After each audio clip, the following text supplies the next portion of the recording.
لتجدن أشد الناس عداوة للذين آمنوا اليهود والذين أشركوا ইমানদারদের শত্রু হিসেবে তুমি ইহুদি এবং মুশরিকদেরকেই পাবে। আমরা দুনিয়ার মধ্যে মুসলমানদের সঙ্গে শত্রুতা তৈরি করি।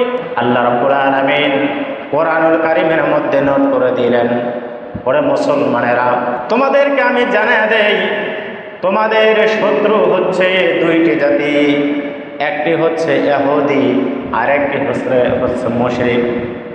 ইহুদি কারা? ইসরায়েলের ইহুদিরা